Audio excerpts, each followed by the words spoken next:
मनोज जरांगे पाटील यांच्या मोर्चाबाबत सर्वात मोठी बातमी झी24 तासवर। जरांगेंचा मुंबईकडे निघालेला मोर्चा आता लोणावळ्यामध्ये संपण्याची शक्यता आहे। लोणावळ्यातल्या जरांगेंच्या सभेच्या ठिकाणावरून तशा सूचना दिल्या जातात। सर्व मराठा बांधवांनी सभेच्या ठिकाणावरच थांबावं अशा या सूचना दिल्या जातात आणि दुपारपर्यंत निर्णय न झाल्यास जरांगेंचा मोर्चा मुंबईकडे कूच करेल असं सांगण्यात येते।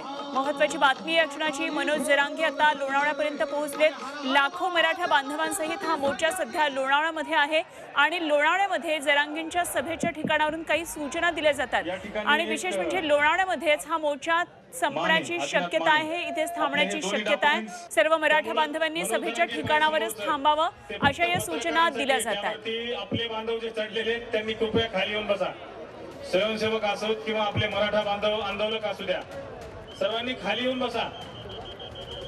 अपनास विनंती है कड़कड़ी। अमृत नोनी आर्थो प्लस, ये एक प्रूवन फॉर्मूला है। इसमें मौजूद नोनी फल के गुण और आयुर्वेदिक जड़ी बूटियां शरीर को जरूरी पोषक तत्व देने के साथ साथ हड्डियों और जोड़ों के घिसने, उनमें होने वाले सूजन और दर्द को रोकने में मदद करता है। दर्द मुक्त जीवन के लिए अमृत नोनी आर्थो प्लस। पत्रकारांना त्यांचं काय नेमकी तिकडची परिस्थिती आहे जाणून घेऊया। आमचे प्रतिनिधी सागर आव्हाड या संपूर्ण मोर्चावर, या घडामोडींवर लक्ष ठेवून आहेत। सागर, लोणावळ्यामध्ये हा मोर्चा थांबण्याची एक शक्यता व्यक्त केली जाते, सूचना तशा कार्यकर्त्यांना तिथल्या मोर्चेकऱ्यांना दिल्या जातात।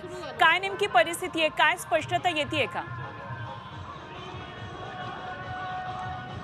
नक्की आपण जर पाहिलं तर औरंगाबादचे विभागीय आयुक्त आहेत ते मनोज जरांगे पाटलांच्या भेटीसाठी आलेले आहेत आणि शासनाचं शिष्टमंडळ ते मनोज जरांगे पाटलांशी चर्चाही करणार आहेत। आपण जर पाहिलं तर मराठा बांधव जे आहेत ते मुंबईच्या दिशेने आगेकूच करतात। आता या चर्चेमधून काय निष्पन्न होतं हे पाहणं महत्त्वाचं ठरणार आहे। आपल्याबरोबर काही कार्यकर्ते आहेत, आपण त्यांच्यावर बातचीत करणार आहोत। या ठिकाणी विभागीय आयुक्त चर्चेसाठी आलेत, काय चर्चा झाली आणि काय निर्णय येणं अपेक्षित?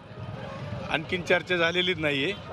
दादा ज्यावेळेस इथे येतील त्यावेळेस चर्चा सुरू होईल।